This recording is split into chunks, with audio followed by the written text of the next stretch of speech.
आज हमारा lecture second. आज जो हम लोग स्टडी करेंगे हमारा क्या है, लेक्चर सेकेंड इन केमिकली, इन किस चीज में, इन केमिकली काइनेटिक्स में। तो सबसे पहले हम लोग इस चीज में करते क्या है, काउंट क्या करते हैं हम लोगों ने, क्या करेंगे, काउंट करेंगे, calculate of rate of reaction. तो रेट ऑफ फ्रैक्शन होती क्या है, इन अगर साइलेंटली देखें तो रेट ऑफ फ्रैक्शन होती क्या है, जिसे हम लोग क्या लिखते हैं कभी कभार ROR भी लिखते हैं रेट ऑफ फ्रैक्शन को। ठीक है, तो कैसे हम लोग कैलकुलेट करते थे, आपने लास्ट लेक्चर में पढ़ा होगा कि रेट ऑफ डिसअपीयरेंस क्या होता है, रेट ऑफ अपीयरेंस क्या होता है। ठीक है, इस लेक्चर में हम लोग क्या पढ़ते हैं कि हमारे पास रेट कांस्टेंट को कैसे हम लोग काउंट करते हैं। ठीक है, फर्स्टली थिंग, हमारे पास कोई रिएक्शन है, हमारे पास A to B, ये हमारा रेक्टेंट है कोई, और ये हमारा क्या है, प्रोडक्ट। ठीक है, तो होता क्या है इस केस में, सपोज अगर A प्रोडक्ट है और B, जब मेरा एट टेम्परेचर क्या होगा इनिशियल पे, अब मैंने कुछ सेक्शन को कुछ नहीं किया है, कुछ चेंजिंग नहीं, कुछ वेरिएशन नहीं, ना रेक्टेंट में ना हमारा प्रोडक्ट के केस में। ठीक है, तो होगा क्या, जो मेरी कंसंट्रेशन होगी इनिशियल में वो क्या होगी, कंसंट्रेशन इनिशियल में क्या रहेगी, जब मेरा टेम्परेचर क्या रहेगा T0, अभी कुछ इनिशियल स्टेज में है, तो प्रोडक्ट मेरा क्या होगा, सपोज करो मेरा है A0 और B मेरा क्या आएगा, क्योंकि प्रोडक्ट तो मिलेगा नहीं, अगर हम लोग रेक्टेंट पहले ले तो प्रोडक्ट तो मिलेगा नहीं, तो प्रोडक्ट को मैं क्या लिख दूंगा 0। एस सेम, फिर कैसे, कंसंट्रेशन फाइनल, उस समय मेरा टाइम क्या रहेगा एट T इजिकल टू कुछ टाइम पे, कुछ टाइम के बाद मेरा जो कंसंट्रेशन क्या होगी, चेंज हो जाएगी, तो मैं उसको क्या लिखूंगा AT। आफ्टर सम टाइम कुछ उसका में चेंजिंग तो होगा, और 0 में क्या रहेगा, अगर हमारा पहले इनिशियल स्टेज में क्या था, कंसंट्रेशन क्या थी 0, तो उसके बाद फाइनल में क्या होगी, प्रोडक्ट तो हमें मिलेगा, क्योंकि प्रोडक्ट मिलता है फाइनल में, तो प्रोडक्ट की हम लोग क्या लिखेंगे, कुछ तो मिलेगा, तो हम लोग मिलेंगे, ले लेंगे X। ठीक है, अब आपने नोटिस किया, एक चीज नोटिस की कि जो AT था पहले, ये कम मिलेगा, क्योंकि होता क्या है, जैसे जैसे टाइम बीतता जाता है तो रेक्टेंट कन्वर्ट किसमें होता है, प्रोडक्ट में। तो प्रोडक्ट रेक्टेंट क्या, आफ्टर टाइम के बाद जो वो कन्वर्ट हो जाता है हमारा प्रोडक्ट के केस, प्रोडक्ट में तो क्या होता है, जो रिडक्टेंट का पार्ट होता है वो क्या होता है, स्लोली स्लोली रिड्यूस होता रहता है, और प्रोडक्ट का पार्ट क्या होता है, स्लोली स्लोली बढ़ता रहता है इन केस ऑफ केमिकल रिएक्शन में। तो हुआ क्या, हम लोगों ने नोटिस किया कि delta sorry at temperature T पे फाइनल पे क्या हुआ, कंसंट्रेशन कम हो गया एज कंपेयर टू A0 पे। क्लियर है, A0 पे कंसंट्रेशन कम हो गया मेरा। तो पहले मेरा क्या था, जो कंसंट्रेशन था, ये तो आपको यहां तक समझ आ गया। उसके बाद क्या था कि AT, जो हम लोग AT किसके बराबर होता है, AT होता है हमारा A0, पहले कितना था इनिशियल में कितना था, और माइनस जो अभी बचा है is equal to X। Clear है इस चीज का, यहां तक क्लियर सबको? ओके, अब नेक्स्ट थिंग हम इसके बाद क्या करते हैं, अब आपने पढ़ा कि अब सबसे पहले हम लोग क्या देखते हैं, rate of disappearance of A के केस में, A के केस में मीन हमारे पास रेक्टेंट के केस में। तो रेक्टेंट के केस में होता क्या है, रेक्टेंट के केस में हुआ क्या, बेसिकली रेक्टेंट के केस में होता क्या है कि A कंसंट्रेशन किस चीज की, हमारे पास कंसंट्रेशन, ये जो स्क्वायर ब्रैकेट में इसको लेते हैं, concentration of A is equal to DT upon, sorry जहां तो हम लोग ये लिख लें, जहां तो हम लोग इसको लिख लें डेल्टा कंसंट्रेशन ऑफ A, ये जो है ना डेल्टा T, इसको हम लोग बोलते हैं विद रिस्पेक्ट टू टाइम।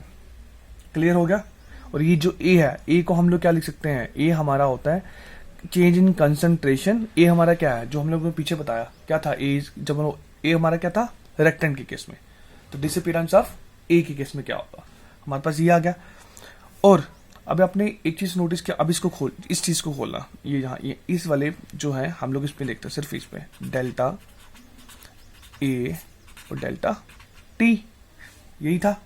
अब डेल्टा ए के केस में होता क्या है, रेक्टेंगल के केस में क्या था, रेक्टेंगल के केस में क्या था, पहले हमारा क्या था, ए टी माइनस क्या करेंगे, ए नॉट, फाइनल से क्या करेंगे, इनिशियल ना, तो फाइन ए टी क्या था हमारा फाइनल, माइनस क्या कर दिया, ए नॉट। अब टी कितना था पहले, टी ये पहले टी कितना था, टी ना ये वाला, उसके बाद क्या होता, इनिशियल में क्या था, जीरो, फाइनल माइनस इनिशियल, तो क्या बनेगा, जीरो। कर दिया हम लोगों ने, क्लियर है इस चीज का। अब पुट करना ए टी की वैल्यू, ए टी की वैल्यू क्या थी हमारे पास, ये ए टी की वैल्यू पुट कर दो, A not minus A X square, ऐसे, और टी का क्या बनेगा, सिर्फ टी। अब हुआ क्या इस केस में, ये प्लस का था, ये माइनस का, तो हमें मिला क्या, एक्स टी। और अगर हम लोग कभी भी रेट निकाल रहे हैं तो रेट कभी नेगेटिव में होता है, रेट हमेशा किस में रहेगा, पॉजिटिव में। अगर आपके पापा आपको बोलते हैं कि आप बाइक चला रहे हो, स्कूटी चला रहे हो, तो आपके पापा क्या बोलते हैं कि आपको कॉल करते हैं, हाँ बेटा हेलो आपकी स्पीड कितनी है, तो आप उसको उनको क्या बोलोगे कि मेरी स्पीड नेगेटिव में है, नहीं ना बोलोगे। तो हम क्या बोलते हैं कि पापा हमारी जहाँ स्पीड 10 है, 20 है, 30 है, 40 है, 80 जितनी भी है हम लोग उनको बोलेंगे। तो ऐसा ही होता क्या है कि हमारा ये जो रेक्टेंगल में क्या आ रहा है, नेगेटिव, नेगेटिव में क्या आ रहा है, नेगेटिव ना। तो अब नेगेटिव में तो लिख नहीं सकते हम लोग, तो हम लोग क्या करते हैं अकॉर्डिंगली, फॉर्मूला के अकॉर्डिंग हम लोग क्या करते हैं, फॉर्मूला के अकॉर्डिंग क्या करेंगे इस चीज में, यहां पे क्या लगाएंगे, माइनस, क्या लगाएंगे इस जगह पे। और हमारा जो फाइनली क्या लिख सकते हैं हम लोग, रेट ऑफ किसका, अगर हम लोग रेट ऑफ लिखें तो फाइनली क्या लिखेंगे, स्टार्ट। हम लोग जो डालेंगे तो उसमें क्या लिखेंगे, हमारे पास जो रहेगा वो रहेगा rate of disappear of reactant, जो क्या था हमारा ए इज इक्वल टू, क्या लिखेंगे हम लोग, अभी आपको बताया कि नेगेटिव ने हो नहीं सकता, तो नेगेटिव के बाद क्या करेंगे, चेंज करेंगे उसको हम लोगों ने, क्योंकि कभी भी रेट क्या होता है नेगेटिव में नहीं होता, तो हम लोग क्या करते हैं उसको हमेशा क्या लगाएंगे बाहर, जो भी हमारा रेक्टेंट होगा, delta A delta T with respect to, तो उसके हमेशा बाहर क्या लगेगा, नेगेटिवली साइन।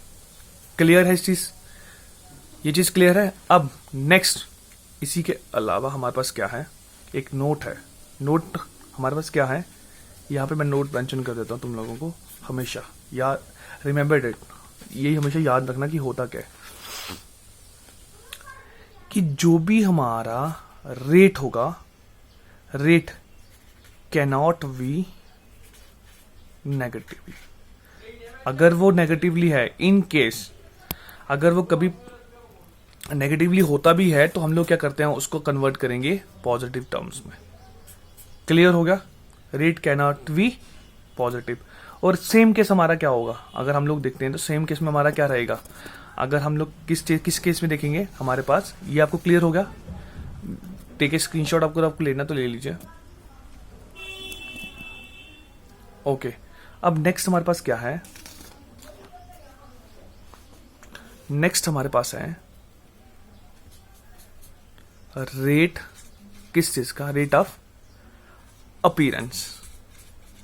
अपीयरेंस में क्या था हमारा, अपीयरेंस ऑफ प्रोडक्ट क्या था, ये इस चीज में रेक्टेंगल आपके पास क्या है, ए, और प्रोडक्ट क्या है, बी। तो प्रोडक्ट के केस में हम लोग लिख सकते हैं, क्या लिखेंगे, बी इज इक्वल टू हमेशा क्या रहेगा, पॉजिटिव में, जो भी हमारा प्रोडक्ट रहेगा वो हमेशा क्या रहेगा, पॉजिटिव में, with respect to time. In case of product case, product क्या था हमारा, बी, तो हमने उसको डिनोट कर दिया बी के। क्लियर हो गया। अगर मैं आपको एक जनरल एग्जांपल दूं, एग्जांपल मेरे पास क्या है, एच आई, और ये क्या बन रहा है, जब डिकम्पोजिशन होगा तो इसका क्या बनेगा, H2 ऐसे ही। तो बैलेंस के लिए मैंने क्या लगा दिया 2, ये हमारी एक रिएक्शन है, ठीक है। तो uneven can you tell me कि सर ROR क्या होगा, ROR mean rate of reaction क्या होगा, तो मैं उसे कैसे लिखूंगा, मेरा ये क्या है प्रोडक्ट, ये क्या है मेरा सॉरी रेक्टेंट, तो रेक्टेंट को मैं कैसे लिखता हूँ हमेशा, डेल क्या था बीच में HI minus sorry upon del T के अकॉर्डिंग। और रेक्टेंगल के केस में हमारा हमेशा क्या लगेगा माइनस, और माइनस ये इसका क्या है स्टिकोमेट्रिक कोफिशिएंट, तो उसको मैं लिखता हूँ 1/2। ये आ गया मेरा रेक्टेंगल के केस में, ये मेरा किस केस में आ गया रेक्टेंगल के केस में।